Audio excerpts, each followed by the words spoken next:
Ok. Tá bem aí? Tá tudo ok? Hã?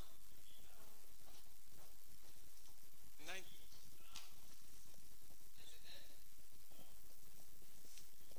vai lá, por favor, a internet tá chiando. Sim. Saúde a todos com a paz do Senhor Jesus. Vamos dar seguimento ao estudo do livro Daniel. Estamos no capítulo 7.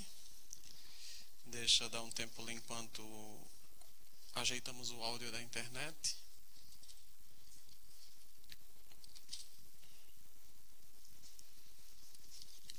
Oremos então ao nosso Deus. Vamos falar com o Papai. Senhor nosso Deus, nosso Pai, bendito seja o Teu nome, Senhor.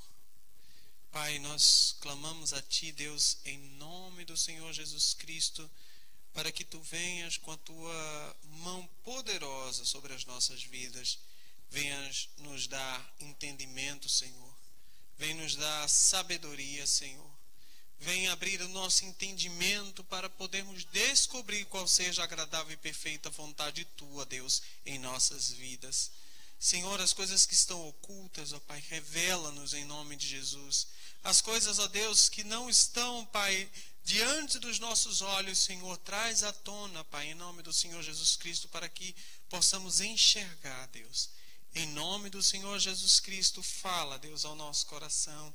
Fala, Senhor, de forma poderosa em nosso meio. Em nome do Senhor Jesus Cristo, revela-nos, ó Deus, a Tua vontade, revela-nos a Tua palavra, em nome do Senhor Jesus. Amém.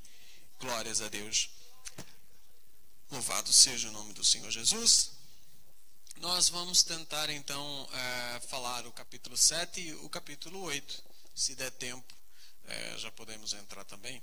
Já que agora nós estamos, como eu falei na semana passada, até o capítulo 6, Daniel na Cova dos Leões, parecia que seguia uma ordem cronológica o livro de Daniel.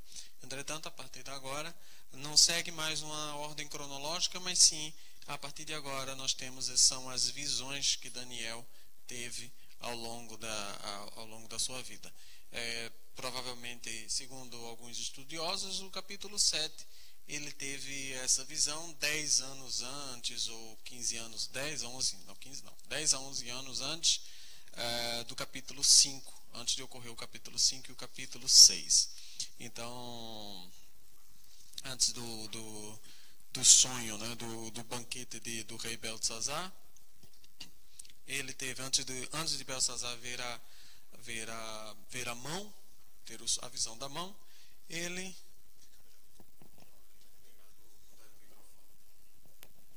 Agora, por favor, me dê uma voz decente, porque essa voz de AM, eu não vou ensinar nada disso aqui.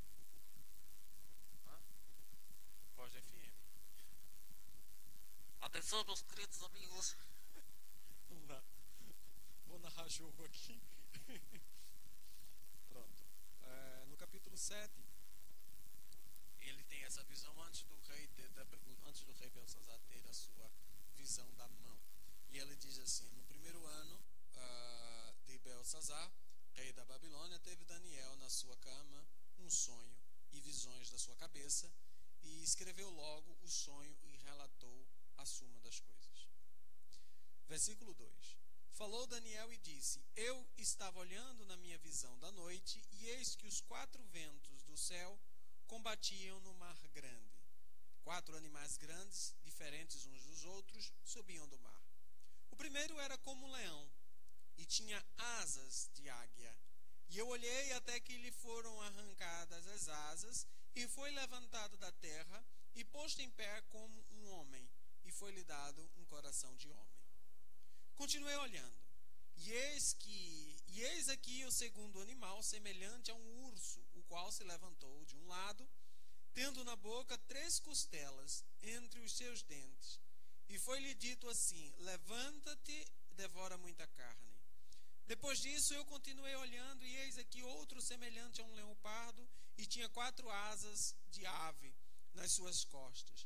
Tinha também este animal 4 cabeças e foi-lhe dado domínio. Depois disso eu continuava olhando nas visões da noite.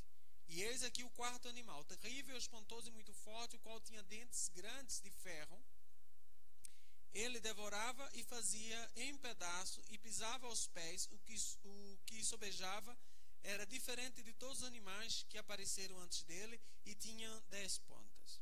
Estando eu considerando as pontas, eis que entre elas subiu outra ponta pequena, diante da qual 3 das pontas primeiras foram arrancadas, e eis que nessa ponta havia olhos como olhos de homem e uma boca que falava grandiosamente.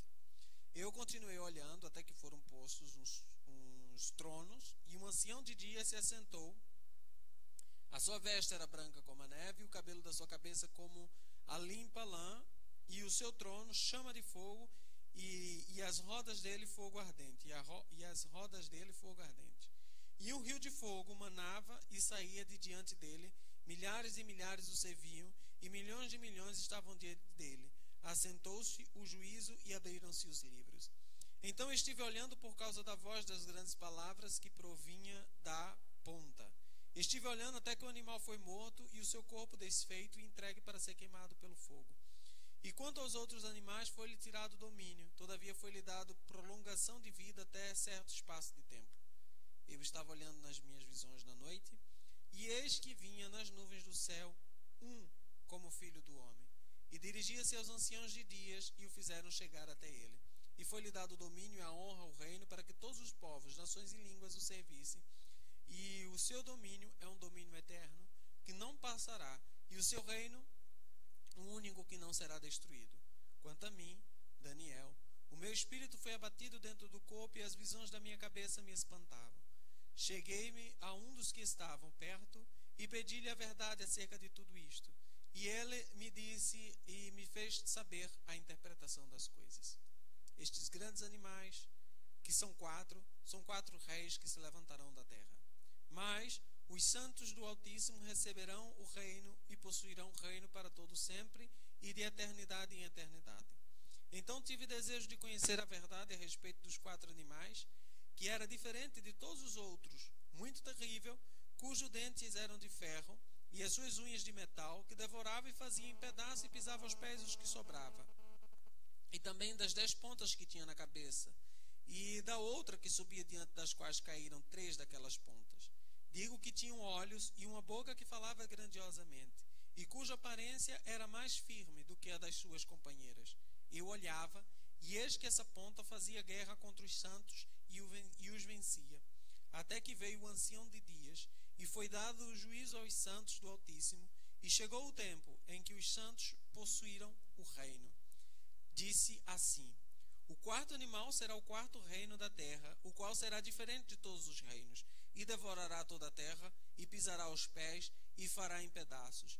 E quanto às 10 pontas daquele mesmo reino, se levantarão 10 reinos, e depois dele se levantará outro, o qual será diferente dos primeiros, e abaterá 3 reis.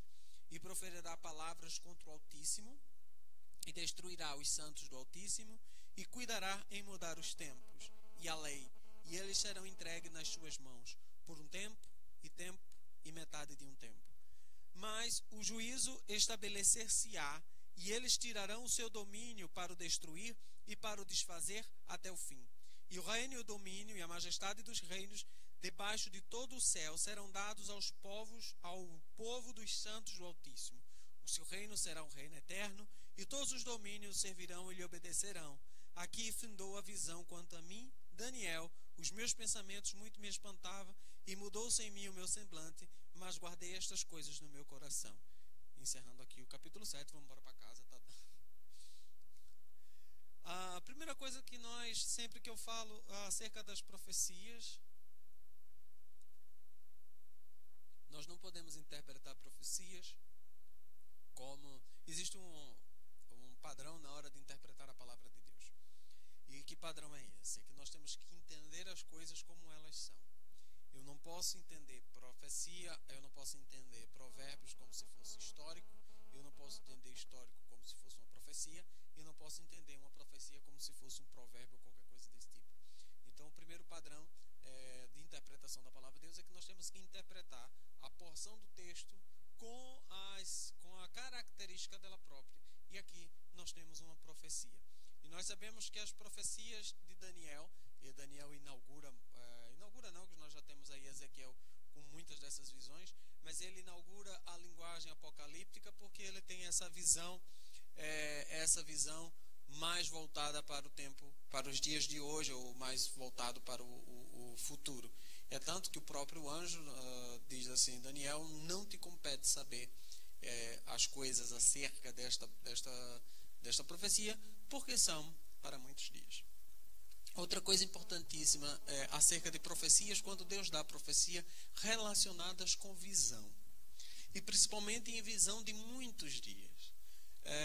Deus, eu não sei como, que deu a visão a Daniel, se foi uma visão, se foi um sonho, uma revelação, não sei o nível desse tipo de visão que ele deu a Daniel, mas uma coisa Daniel viu alguma coisa.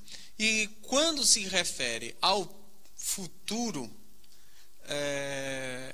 toda vez eu explico dessa forma. Por exemplo, imagine que lá atrás um profeta olhasse para o tempo de hoje e fosse dizer, explicar com os recursos da época o que é que ele está vendo, né? Como é que, por exemplo, naquela época ele ia explicar imagine vendo a plenitude e trouxesse aqui a ver um monte de luzes dessa, né? Uma pessoa com um negócio na mão e o que ele fala se reproduz, aumenta a sua voz. Então poderia ser que, se o profeta tivesse essa visão, ao ver esta coisa, ia dizer que ouvia-se um som estrondante, ou como o som de muitas águas, como é que ele ia explicar isto, né? Então, essa é a dificuldade do profeta, ver e ter que explicar consoante a sua época, consoante o que ele vê, consoante o que ele sabe. Então ele olha para aquilo e não sabe o que é. Ele olha para as interpretações e não sabe, e não tem percepção do que é que seja. Agora, Daniel tem, claro que Daniel tem desse tipo de visão também, mas Daniel tem essa visão, o que ele viu realmente foi o animal, né? Ele não viu nada que não existisse naquela época. Então, realmente era o animal e com as características que ele sabia que tinha. Agora, este tipo de animal que ele estava vendo era um animal simbólico. Então, sempre quando nós vemos animais interpretados, animais em simbologia de profecia, sempre estará relacionado a reis. Então, sempre que apareceu uma besta, ou apareceu uma fera, ou apareceu nas profecias, vamos sempre relacionar algum tipo de reino, algum tipo de reinado, algum tipo de rei em si. Mas aí já é outra questão. Apesar de que quando fala sobre os 4 seres viventes, ali não é uma simbologia. Ali ele está tendo uma visão do que há no céu, né? Quando ele vê os 4 seres viventes e os anciãos. Quer dizer, não é de fato uma simbologia. Ele estava vendo o que acontece.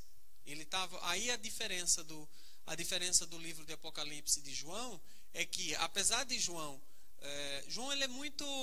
Quando você vai ver direitinho o livro de Apocalipse, você vai ver que há uma mistura muito grande entre o que ele está vendo real e que realmente vai acontecer, e o que ele entende ali, e ele mesmo transfere aquilo para a visão daquilo que dos materiais que ele conhece.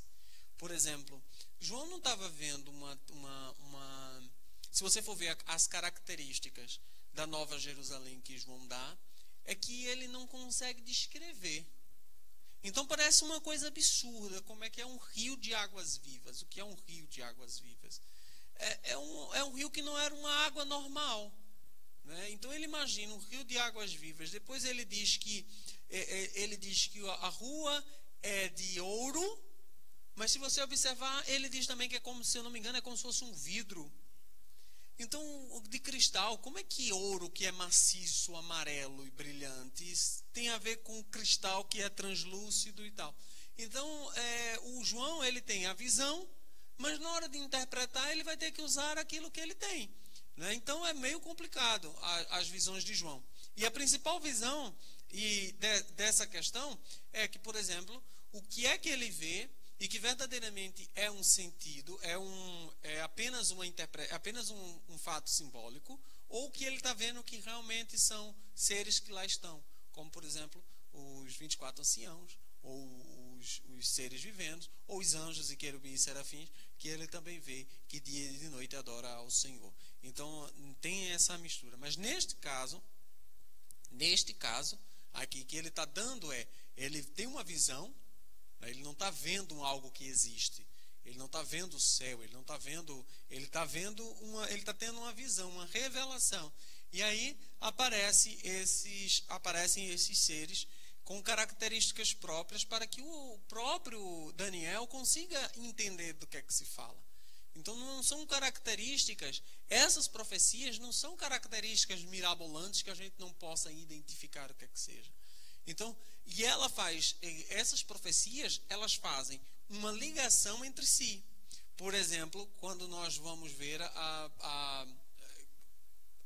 a estátua que Nabucodonosor viu, né? Então, que era formada em 4 partes, né? Uma de ouro, né? E tal, até chegar o pé que era de barro com ferro. Então, elas têm essas próprias características. Claro que ouro era a Babilônia, era Nabucodonosor, era o reino da Babilônia. E essa mesmo, que o primeiro que ele vê, o primeiro animal que ele vê está relacionado também com a cabeça de ouro da estátua, é que ele vê logo, qual é o primeiro animal que ele vê? Um leão. E o leão representa o quê? Quem é o rei? Não. O leão é o rei da selva, dos animais, né? O rei dos animais. Então ele vê, o primeiro animal que aparece tem a ver com o maior animal da selva. E qual é a maior ave? A águia, né? Então ele vê um leão com asas de águia. Então pegou os dois. Então essa representação é o maior que existe. E isto é, consequentemente, relacionado com a cabeça de ouro da estátua que Nabucodonosor viu, que é a própria Babilônia. Então, esses 4 reinos, que termina com Roma e segue para os dias atuais, né? Segue até os nossos dias, é exatamente essa revelação que ele tem desses reinos. Claro, nós não podemos aqui conjecturar muitas coisas acerca desta profecia. Agora, que é uma profecia extremamente messiânica, né? Tem uma parte aqui que é claro e evidente messiânica, fala de Jesus Cristo, e tem outra parte das profecias de Daniel, que vai do capítulo 9 em diante, não é? Que mostra exatamente e fala exclusivamente da vinda do Messias e dos nossos dias, que são as 70 semanas, né, que nós vamos ver na próxima semana, se Deus quiser. Agora, é claro que dentro do que é que nós acreditamos, quando nós falamos em interpretação de profecias, e principalmente profecias apocalípticas como essa, existem diversas interpretações. E isto tem a ver não apenas com a interpretação da profecia em si, mas numa tentativa de colocar essas profecias em acordo com o restante do que eu interpreto.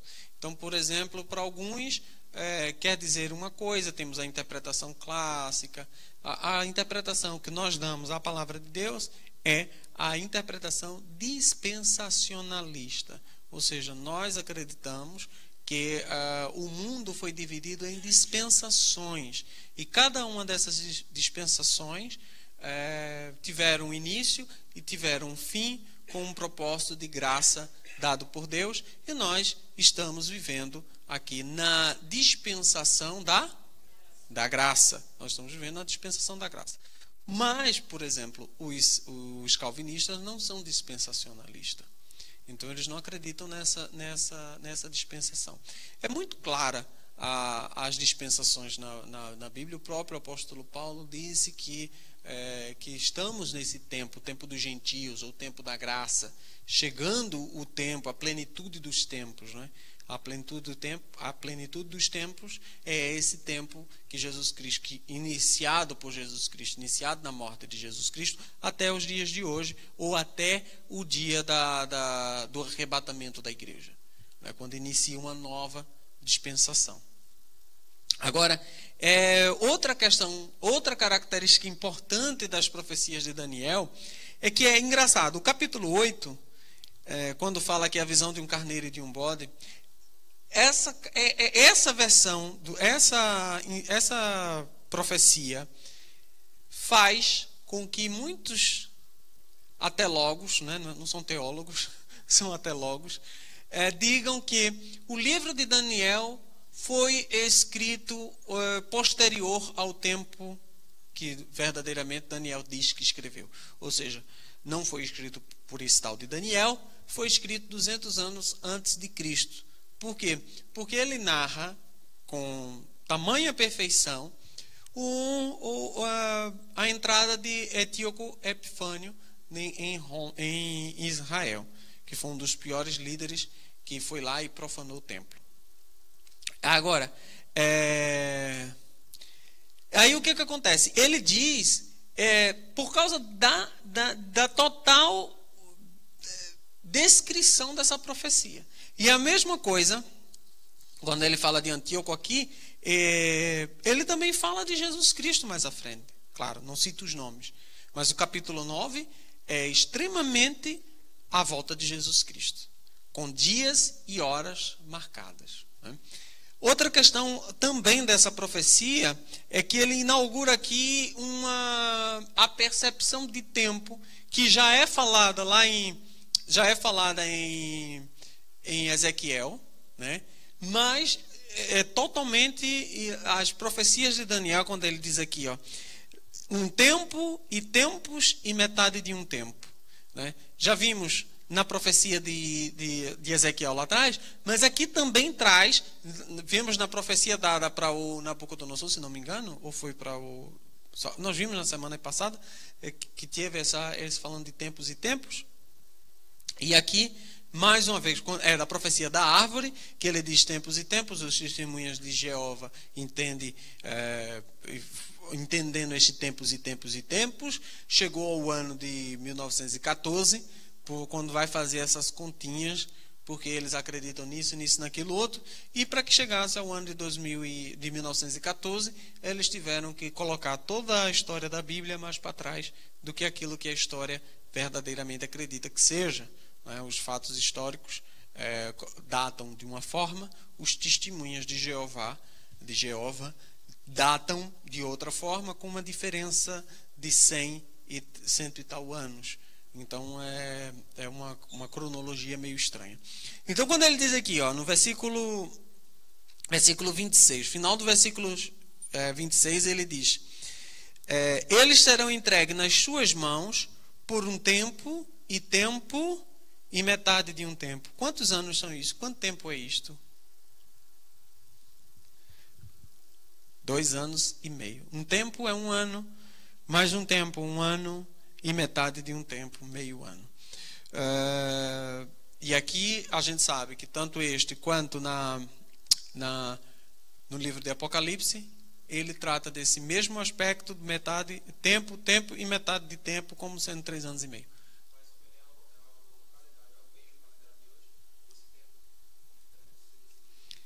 Se esse calendário é o mesmo do tempo de hoje, não. Não, porque assim, em Israel, o ano é contado por 360 dias. Quando nós vamos fazer isso para o dia de hoje, para os dias de hoje, nós temos 2 opções.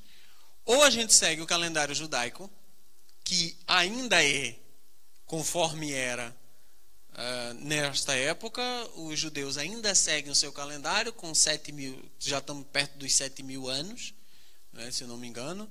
Então eles não comemoram, eles não estão comemorando 2017, eles estão comemorando 7.000 e não sei quanto, ou 6.000, não sei quanto, agora já me esqueci quantos anos fazem. E o ano 1 é o ano de Adão e Eva, né?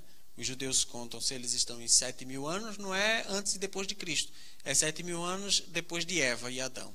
Não, de Adão e Eva. E então, ou a gente conta com os judeus, ou então a gente tem que fazer uma conta chata.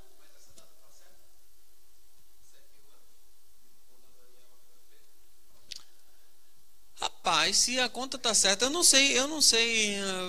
Pode ver aí, por favor, em que ano os judeus estão comemorando este ano? Quantos anos, em que ano eles estão esse ano? Pronto, então, eu não sei se está certo. Eles dizem que está certo. Se olharmos a datação pelo que a Bíblia diz, se nós formos olhar o que a Bíblia diz, eles estão certos. Então, tem a certidão de nascimento de Adão e Eva, não temos a certidão de nascimento de Adão e Eva. Mas o que nós temos de acordo com a cronologia bíblica, chegamos a mais ou menos isso. Né? Nós temos aí 1.500 anos de Cristo até Abraão, até Moisés, 1.500 anos, para Abraão quase 2.000 anos, e quando nós vamos para Adão e Eva já tem outro período aí bastante grande. Agora, o que é importante é que essa cronologia, eu acho que ela não está, eu acho que ela há uma lacuna, porque assim, nós não podemos seguir a Bíblia cronologicamente, primeiro porque quem escreveu a Bíblia não se preocupou, não era um historiador. A Bíblia não é um livro de geografia, nem é um livro científico. Ele é, antes de tudo, um livro de religião. Um livro que fala e onde é documentado a história e a religião de um povo. Para já, isso. Achou aí? Diga-me. Errei. 5.777. Né? Mais ou menos, cheguei um pouco, contando por alto, cheguei, né? 2.000, 3.000 mais, antes de Cristo, 2.000... É mais ou menos isso. 3.000 para trás de Abraão, 1.000 anos para trás de Abraão. Matusalém viveu aí, né? 1.000 anos. Então tá mais ou menos isso aí. 5.700 e tal. Então, só que essa cronologia pode estar certa com a Bíblia. Agora, se a Bíblia está correta no sentido de que eles escreveram exatamente descendência após descendência, isto nós não podemos dizer porque a Bíblia não traz essa informação. Ela não diz para a gente seguir esta cronologia. Ela não diz que nós deveríamos perceber e seguir essa cronologia. Ela não diz que essa cronologia está exatamente correta. Por exemplo, quando nós falamos aqui colocando numa descendência, nós podemos colocar, eles poderiam ter colocado, como era costume da época, ao invés de falar de filhos, falar de netos. Porque talvez o filho não era lá importante, mas o neto era importante. Então ele pegava o neto e diz filho do avô, que é importante, mas ele não usa a palavra avô, né? Usa a palavra pai. Então era dada essa informação. Então, de forma que era feito. Se a Bíblia foi feita assim, nós infelizmente não temos o atestado de nascimento de todos eles, a certidão de nascimento de todos eles para saber. Mas, de acordo com a cronologia bíblica, se formos levar em consideração a cronologia bíblica, Adão viveu há 5.770 e tantos anos aí. Pronto. Essa é a questão. Agora, o que a gente pode dizer é que a partir daqui para frente as coisas aconteceram conforme foi dito. A gente vai ver isso no capítulo 9, quando a gente entrar naquelas contas das 70 semanas. E aí é que a gente faz a conta. Quando ele fala em semanas, em tempos e tempos, ele fala em dias de anos, né? Em dias de um ano de 390, não 395 dias, nem que tem contagem no ano bissexto, né? Então eles falam porque o calendário calendário judaico e o calendário lunar, né? Por isso que os festivais, as festas são móveis, né? Então não tem apenas alguns dias que são fixos, mas geralmente o calendário é muito móvel. Então a gente nunca sabe no nosso onde é que vai dar as coisas, porque o nosso calendário é solar e o calendário deles é lunar, né? Tem a ver com as luas e as estações. Geralmente quem planta está mais preocupado com as luas, quem tem a agricultura está mais preocupado com as luas do que com o sol, né? Então, outras características importantes dessa profecia é que ele fala que viriam esses 4 reinos, né? E aí ele fala, realmente vieram os Babilônia, os persas, os gregos e, por último, os romanos, até os dias de hoje. Com certeza, os romanos foram os piores de todos esses. É tanto que a história que nós foi o maior, historicamente falando, foi um dos maiores impérios, e quase toda a Europa, quase toda a Ásia oriental, Médio Oriente era tomado pelos romanos, né? Então foi realmente um dos maiores impérios que já tivemos. Então, e ele fala aqui, quando ele pergunta aqui, ele diz que cadê? 17. Estes grandes animais, que são 4 reis e que se levantarão da terra. Mas os santos do Altíssimo receberão o reino e possuirão o reino para todo sempre, de eternidade em eternidade. Lógico que depois desses quatro reinos. Então, tive desejo de conhecer a verdade e a respeito dos 4 animais, que eram diferentes do 4º animal, que era diferente de todos os outros, muito terrível, cujos dentes eram de ferro. E isso é uma expressão muito, muito interessante, por causa dos próprios pés, que era barro e ferro, né? Onde aparece o ferro é no pé da estátua de Nabucodonosor, e aparece o ferro também aqui em referência ao último animal.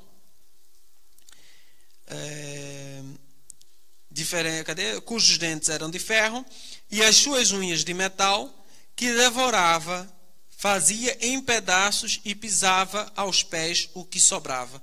Foi exatamente tudo o que Roma muito fez. E também das 10 pontas que tinha na cabeça, e das outras que subia, de diante da qual caíram 3 daquelas pontas. Digo que tinham olhos e uma boca que falava grandiosamente, e cuja aparência era mais firme do que os das suas companheiras.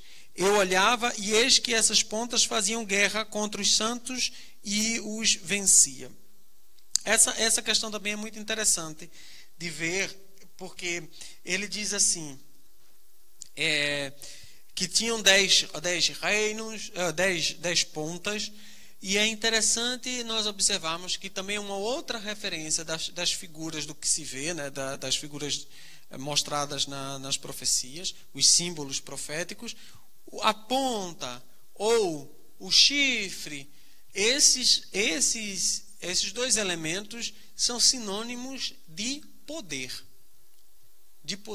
Então, sempre que você vê alguma coisa com chifre, significa que é alguma coisa poderosa. Não é ao contrário. Não tem nada a ver com o demônio, não tem nada a ver com Satanás, não tem nada a ver com Lúcifer, não tem nada a ver com isso, né?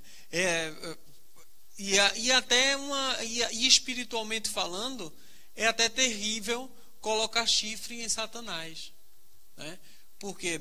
Porque ele não tem. Se o chifre representa poder, e aí, em algum momento da história, pinta-se Satanás com chifre, e quanto maior o chifre, mais horroroso ele é, e isso está simbolicamente mostrando que ele tem poder, né? Já que chifre, em qualquer interpretação de profecia na palavra, refere-se a poder, né? Então, de certa forma, isso não pode. E até tem chifre, e até pode até ter chifre, porque ele tem algum tipo de poder.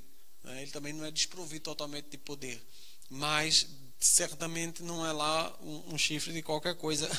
Não é muito poder. Não é. Não é.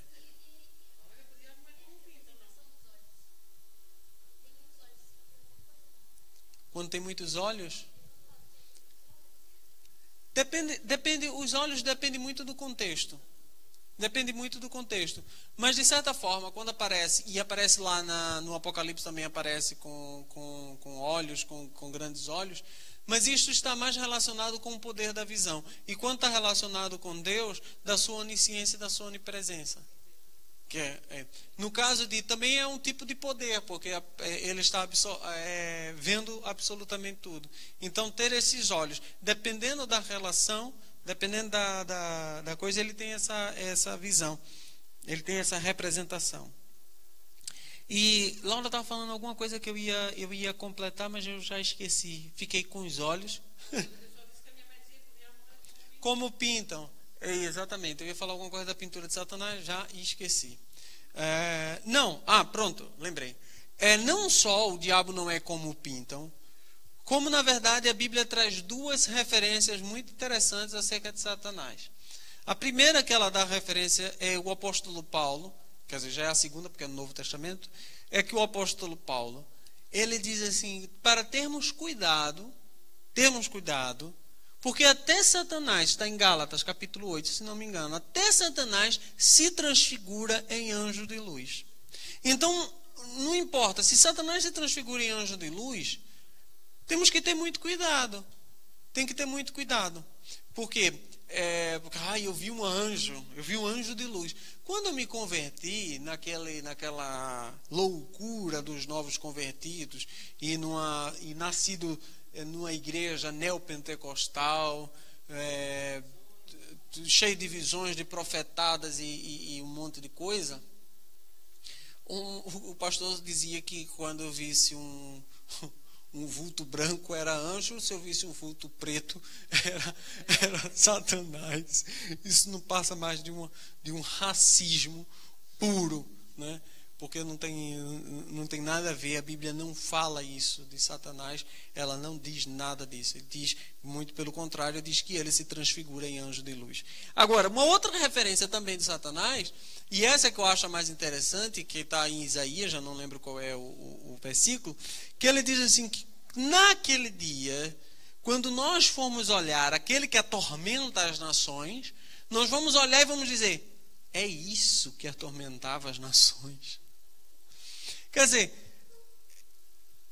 as pessoas que vão para o inferno vão olhar e vão dizer, é isso, foi por causa disso que eu estou aqui.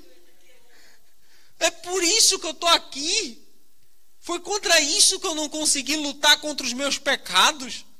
Foi contra isso aí que eu não consegui vencer a minha mente.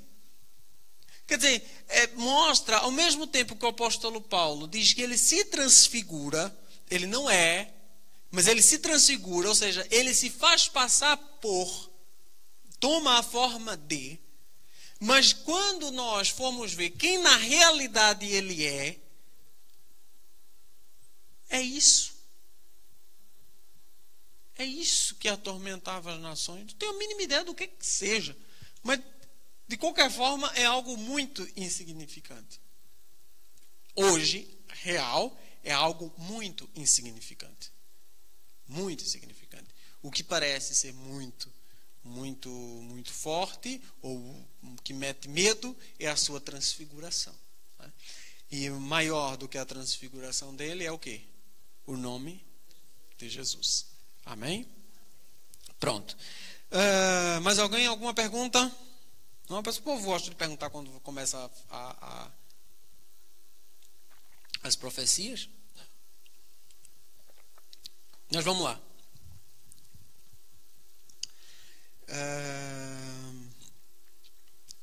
Vamos para... Peraí.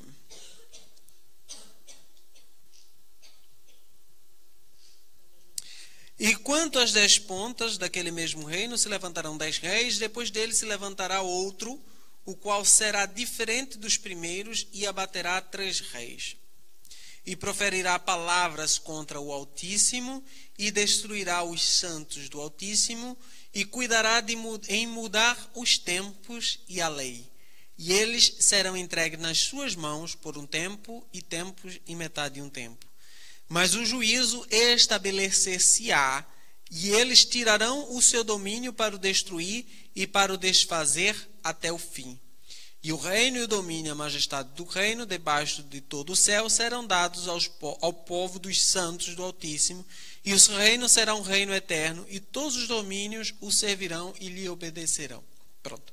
Aí ele está falando aqui, por isso que nós, quando nós fazemos uma relação entre as figuras que aparecem tanto em Apocalipse quanto em Daniel capítulo 9 das 70 semanas, quanto no livro de Zacarias, quanto no livro de Ezequiel, quando nós juntamos todas essas profecias para fazer um apanhado ou uma pintura, pintar o quadro que virá, né, para podermos ter pelo menos uma informação vaga, imprecisa, mas é alguma informação, é melhor ter alguma coisa do que não ter nada, e se Deus nos deu é para que nós venhamos a entender.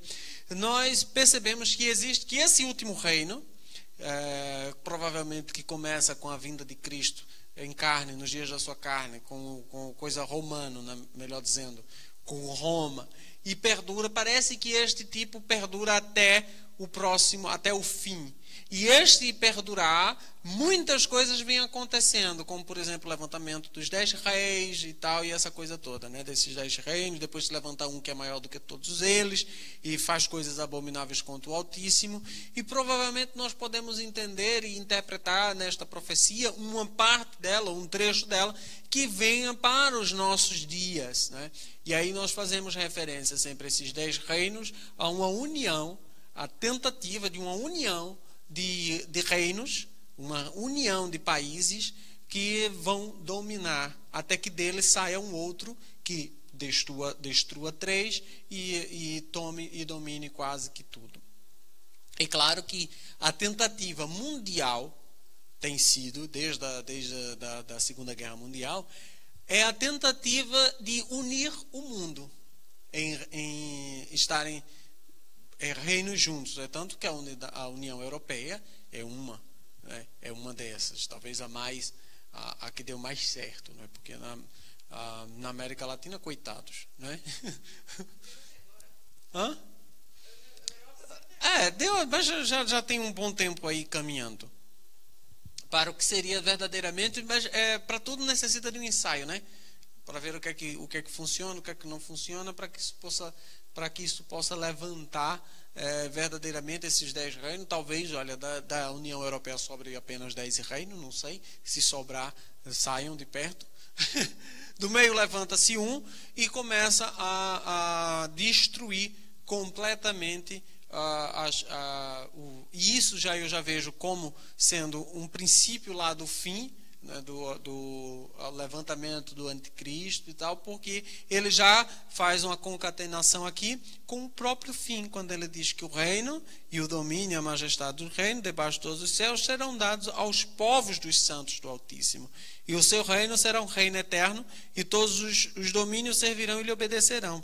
Aqui findou a visão. Quanto a mim, Daniel, os meus pensamentos muito se espantavam, e mudou-se em mim o meu semblante, mas guardei essas coisas no meu coração.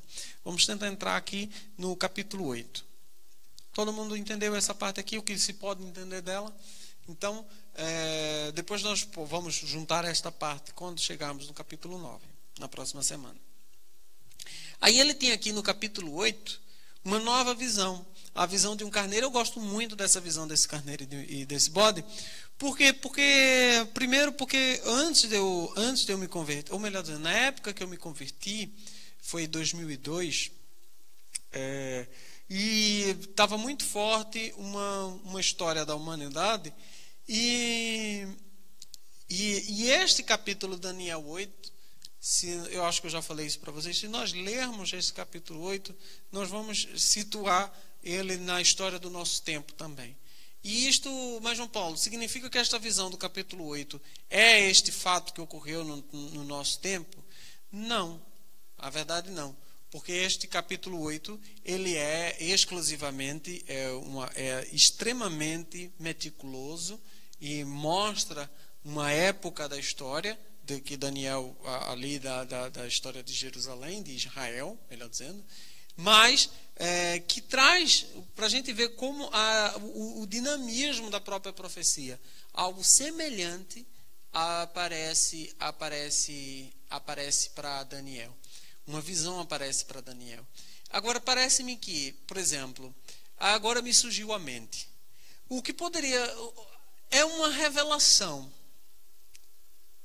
É uma revelação. É um simbolismo. Agora, Daniel pode ter visto dentro desse... Como Deus usou para mostrar a Daniel este simbolismo? Não sei. Como Deus usou para mostrar a Daniel esta revelação? Não sei.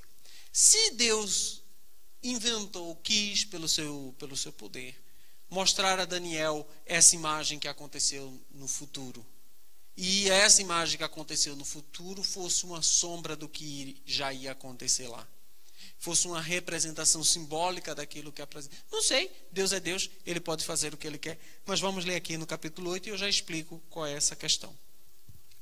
No ano terceiro, já agora 2 anos depois, a visão do capítulo 7 foi no primeiro ano. No capítulo 8, no terceiro ano do reinado do rei Belsazar, apareceu-me uma visão a mim, Daniel, depois daquela que me apareceu no princípio. E vi na visão, acontecendo quando vi que eu estava na cidade de Suzã, na província de Elão, vi, pois, na visão que eu estava junto ao rio Ulai. E levantei os meus olhos e vi, e eis que um carneiro estava diante do rio, o qual tinha 2 pontas. E as 2 pontas eram altas. Eu acho que em algum lugar de chifre, não é? Alguma de vocês deve dizer chifre, na minha tradução de chifre, não é? Na minha desponta. Pronto. Mas uma era mais alta do que a outra, e a mais alta subiu primeiro. A mais alta subiu por último. E vi que o carneiro dava marradas para o ocidente, e para o norte, e para o meio-dia. E nenhum animais podiam estar diante dele, nem havia quem pudesse livrar-se da sua mão. E ele fazia conforme a sua vontade e se engrandecia. E estando eu considerando, eis que um bode vinha do ocidente sobre toda a terra, mas sem tocar no chão. E aquele bode tinha uma ponta notável entre os olhos.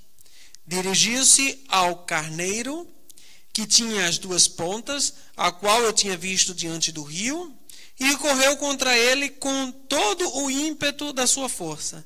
E o vi chegar perto do carneiro, irritar-se contra ele, e feriu o canteiro e lhe quebrou as 2 pontas, pois não havia força no carneiro para parar diante dele. E lançou por terra e o pisou aos pés. Não houve quem pudesse livrar o carneiro da sua mão. E o bode se engrandeceu em grande maneira, mas estando na sua maior força, aquela grande ponta foi quebrada. E subiram no seu lugar 4 também notáveis para os 4 ventos do céu. E de uma delas saiu uma ponta muito pequena, o qual cresceu muito para o meio-dia e para o oriente e para a terra formosa. Paremos aqui. A coisa continua, mas eu quero parar aqui. Vocês já perceberam onde é que eu estou querendo chegar aqui? Não. Ninguém pensa em algum fato recente, não? Recente.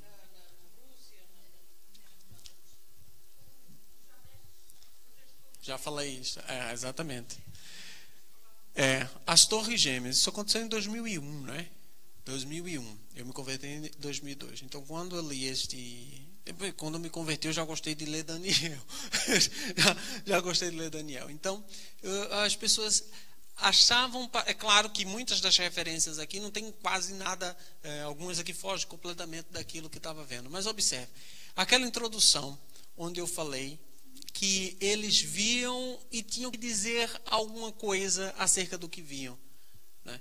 Então, como é que ele consegue enxergar um chifre que voa? Um chifre que voa. Porque ele diz que não tocava no chão, né? Ele diz aqui...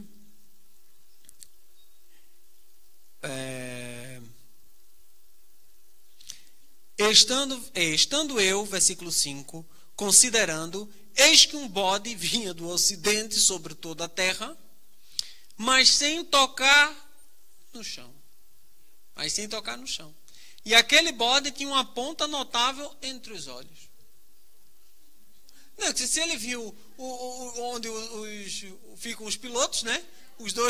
As duas janelas e uma ponta, pronto. Era isso que ele estava vendo e identificou que tinha uma ponta no meio do coisa.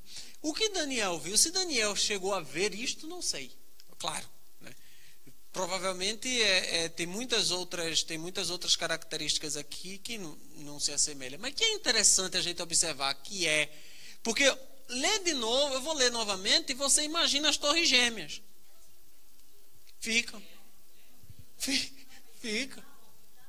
Ficavam.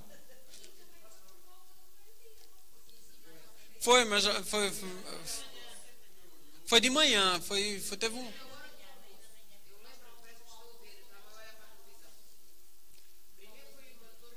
Eu lembro qual. É verdade, foi depois do almoço, foi na hora do almoço, porque eu trabalhava de manhã, e eu estava indo para o trabalho de manhã, então isto foi logo cedo. Agora não sei em que hora é isto nos Estados Unidos, eu não sei em quantas horas para frente tem.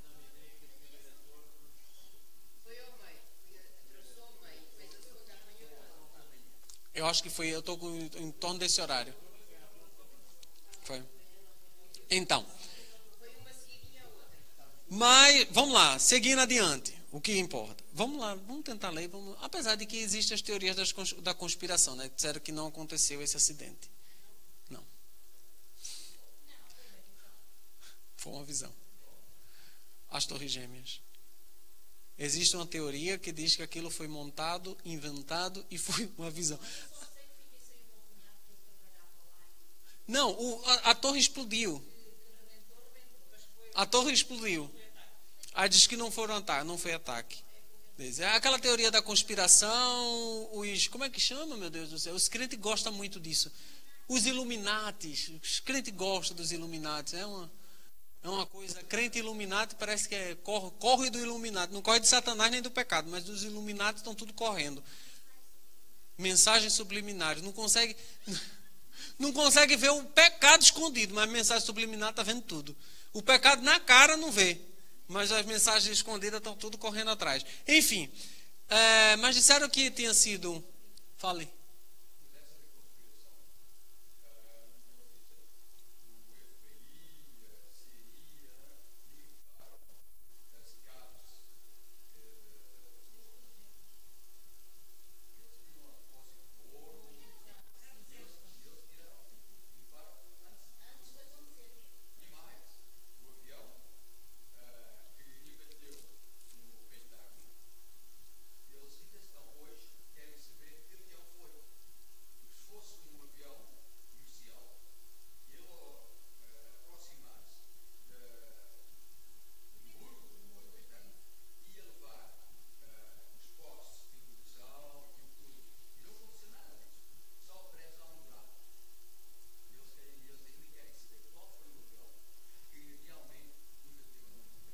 O pessoal que está na internet, o Fernando está contando aqui a história da conspiração. Você faz parte do Illuminati? Não, né, meu filho? Não, você me passou esse você me passou esse documentário. Exatamente.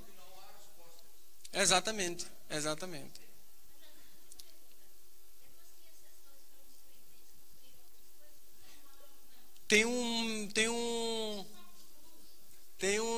memorial, não é? Que é uma estátua não, uns totem, né? Alguma coisa, não sei.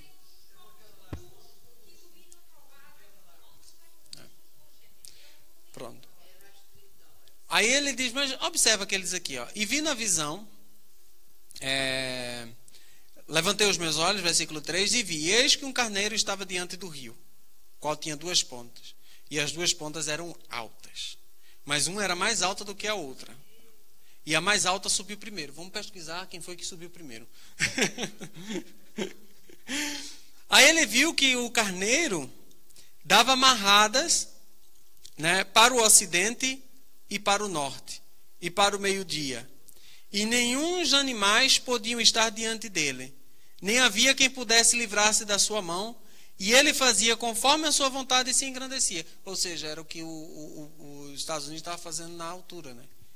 Dando marrada para tudo que era lado, e ninguém podia contê-lo. Acho que foi nessa altura que até mataram não sei quem aí que era importante, né? Como é o nome? Prenderam o Saddam, né? Pronto, qualquer coisa nesse tipo. Pronto, vamos lá. E que, segundo a conspiração, foi a maior burrada que fizeram na história da humanidade, foi matar Saddam Hussein. E diz assim,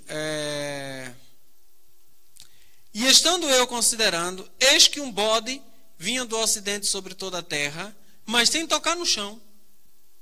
E aquele bode tinha uma ponta notável entre os olhos.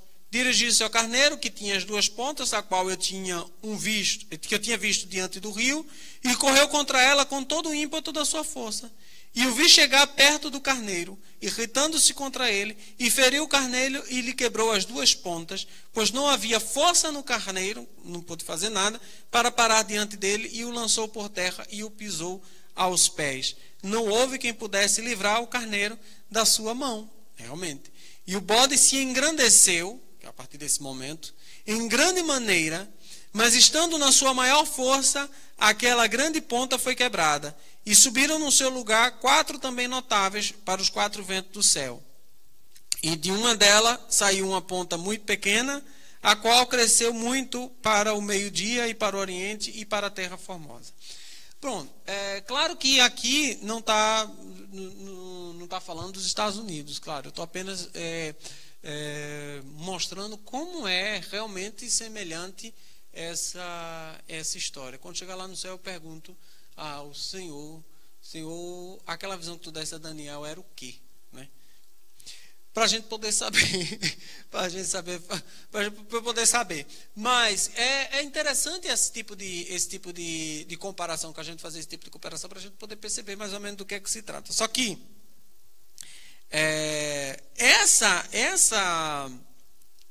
essas duas visões, esses dois carneiros e o bode que o Daniel vê, ele está falando dos medos persas e dos gregos que vão tomar os medos persas. Quem vai tomar são os gregos. E exatamente ocorreu como está escrito aqui. E é quando o Antíoco Epifanes, eu estava com medo de ter falado o nome dele errado, acho que eu falei errado o segundo nome, Epifanes. Antíoco Epifanes. E é exatamente nessa questão que é tão importante, principalmente de narrar aqui essa história, que, quer dizer, todo o capítulo, né, se a gente for continuar aqui ler todo o capítulo, diz assim: e se engrandeceu até o exército dos céus, no versículo 10, e alguns dos exércitos das estrelas deitou por terra e os pisou. E se engrandeceu até o príncipe dos exércitos, e por ele foi tirado o contínuo sacrifício, e o lugar do seu santuário foi lançado por terra. Foi o que Antíoco fez. E o exército lhe foi entregue com um sacrifício contínuo por causa das transgressões, e lançou a verdade por terra. Fez isso e prosperou. Depois ouvi um santo que falava, e disse outro santo àquele que falava: até quando durará a visão do contínuo sacrifício e da transgressão assoladora, para que seja entregue o santuário e o exército a fim de serem pisados? E ele me disse: até 2300 tardes e manhã, e o santuário será purificado. E aconteceu que, havendo eu, Daniel, visto a visão, busquei entendê-las, e eis que se me apresentou diante uma com semelhança de homem. E ouvi uma voz de homem nas margens do Ulai, o qual gritou e disse: Gabriel, dá a entender a visão. E veio perto de onde eu estava, e vindo ele, fiquei assombrado, e caí sobre o meu rosto. Mas ele me disse: entende, filho do homem, porque esta visão se realizará no fim do tempo. Estando ele falando comigo, caí com o meu rosto em terra, adormecido. Ele, pois, me tocou e me fez estar em pé. E disse: eis que te farei saber o que há de acontecer no último tempo da ira, porque ela se exercerá no determinado tempo do fim. Aquele carneiro, a ele dá interpretação verdadeira. Aí a gente vem para aquela questão. quando a palavra de Deus dá a interpretação da profecia, a gente fica com a interpretação da profecia. Agora, por isso que eu estou chamando a atenção para a semelhança dos fatos. E lembrar, quando eu falo que as profecias, elas têm também um duplo cumprimento. Eu não estou dizendo que esta profecia se refere ao livro, ao que aconteceu lá, mas só quero chamar a atenção para a semelhança dos fatos, da semelhança das coisas que ocorreram. Aquele carneiro, versículo 20, que viste com 2 pontas, são os reis da Média e da Pérsia. Mas o bode peludo é o rei da Grécia, e a ponta grande que tinha entre os olhos é o rei primeiro. E o tecido quebrado, levantando-se 4 em lugar dela, significa que 4 reinos se levantarão na mesma nação, mas não com a força dela. Mas no fim do seu reinado, quando os prevaricadores acabarem, se levantará um rei feroz de cara e será entendido em adivinhações. E se fortalecerá a sua força, mas não pelo seu próprio poder. E destruirá maravilhosamente e prosperará e fará o que lhe aprouver. E destruirá os fortes e o povo santo. E pelo seu entendimento também fará prosperar o engano na sua mão. E no seu coração se engrandecerá. E por causa da tranquilidade destruirá muitos. E se levantará contra o príncipe dos príncipes. Mas sem mão será quebrado. E a visão da tarde e da manhã que foi dita é verdadeira. Tu, porém, cerra a visão. Porque só daqui a muitos dias se cumprirá. E eu, Daniel, enfraqueci e estive enfermo alguns dias. Então levantei-me e tratei do negócio do rei e espantei-me acerca da visão e não havia quem a entendesse. Pronto, vamos ler até aqui, 9 e a gente já não lê, mas eu vou explicar agora essa questão. Que é interessante nós observarmos aqui, primeiro ele vem com toda a interpretação. E é exatamente por causa dessa interpretação que o livro de Daniel é desacreditado por alguns historiadores, por alguns teólogos, porque diz ele não pode ter dado essa informação tão correta, estando ele ainda no reinado de Belsazar. E Belsazar era babilônico. Ou seja, não tinha nem entrado ainda os medos persas, que só vem entrar com o Dário e o Ciro.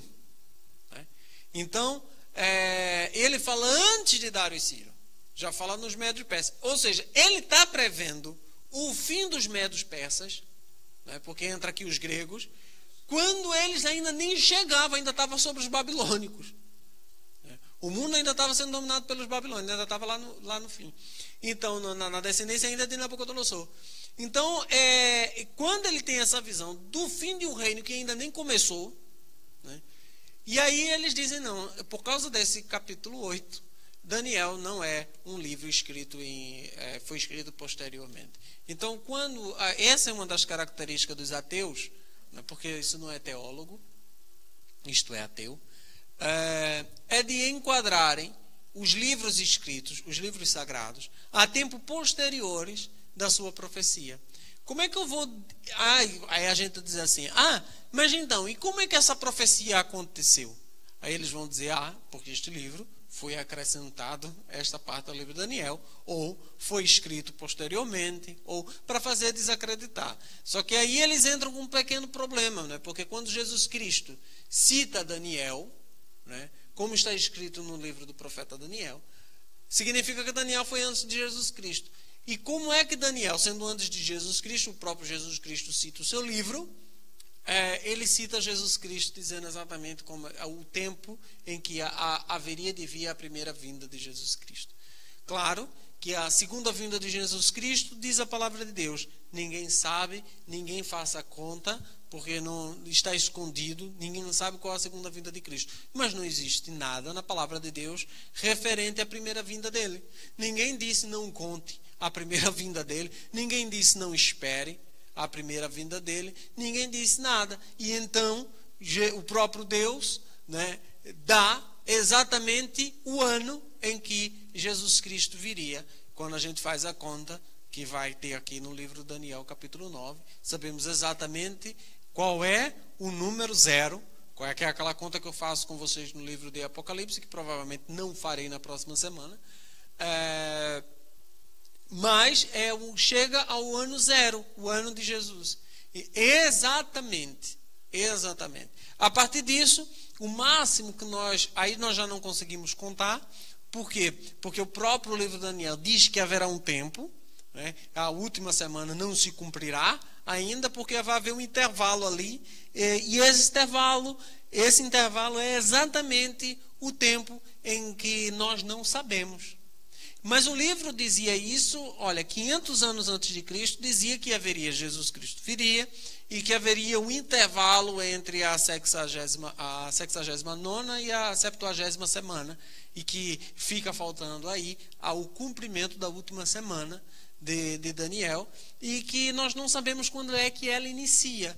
O grande problema é que nós não sabemos. O que Jesus Cristo disse é que este momento da segunda vinda dele, e aí quando a gente fala na parousia, ou na segunda vinda dele para os seus, né? Primeiramente para os seus, que é nos céus, como o apóstolo Paulo diz, nós iremos ao encontro dele nos ares, o arrebatamento, seremos arrebatados, a igreja será levada ao encontro de Jesus Cristo nos ares. O apóstolo Paulo diz isso com muita clareza: aqueles que estavam mortos ressuscitarão primeiro, depois nós, os que estivermos vivos, subiremos aos céus, aquilo que é mortal se revestirá de imortalidade, aquilo que é corruptível se revestirá de incorruptibilidade, e tudo isso acontecerá.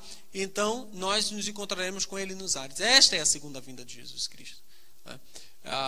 Agora vai vir também essa segunda vinda, ela é faseada, o que a gente chama de faseada. Por quê? Porque ele vem primeiro para os seus e depois vem com os seus.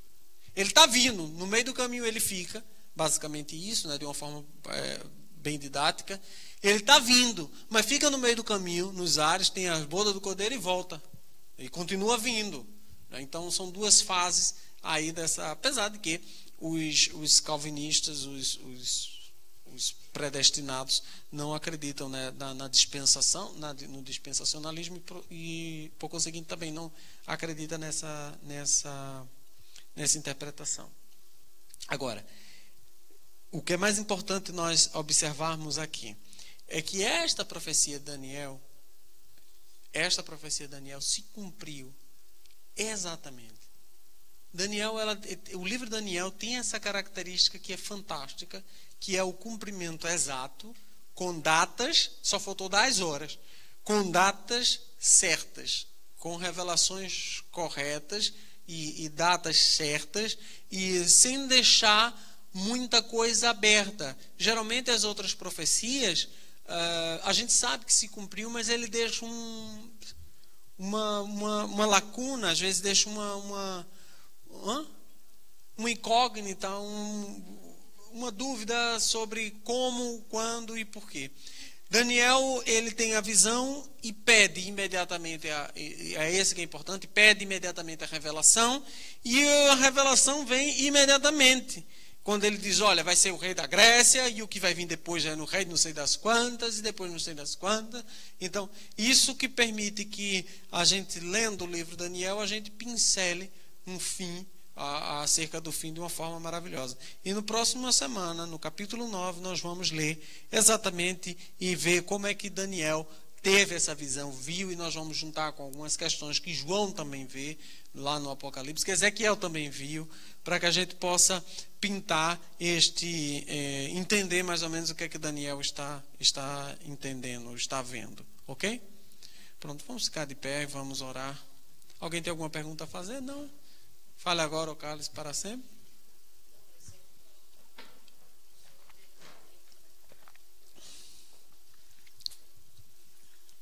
Senhor, nosso Deus, nosso Pai, bendito seja o teu nome, Deus. Nós te agradecemos pela tua graça em nosso meio, te agradecemos, Senhor, pela manifestação do teu poder em nosso meio. Senhor, abençoa, Deus, aqueles que estão em casa, Senhor, através da internet, e abençoa, Senhor, os que aqui estão, os que vieram para a tua casa fazer a parte desta comunhão contigo e receber dos céus. Senhor, te agradeço pela palavra que tu ministraste ao nosso coração, Senhor, em nome do Senhor Jesus Cristo, pelo entendimento que tu nos deste, Deus. Em nome do Senhor Jesus Cristo, manifesta a tua graça, manifesta o teu poder, manifesta a tua unção, Senhor, no meio desta semana, Senhor. Oh, Pai, em nome do Senhor Jesus Cristo, nos dá uma continuação de semana maravilhosa, abençoada, próspera, em nome do Senhor Jesus Cristo. Deus, como eu tenho te pedido, Senhor, faz prosperar, Senhor, aqueles que são fiéis à tua casa, aqueles que são fiéis, Senhor, ao teu chamado, aqueles que são fiéis, Senhor, com os teus fiéis, Pai. Em nome do Senhor Jesus Cristo, faz prosperar o teu povo, Deus. Em nome do Senhor Jesus. Amém. Graças a Deus. Vamos em paz. Em nome do Senhor Jesus Cristo. Que os anjos ministrem a nossa ida à nossa casa.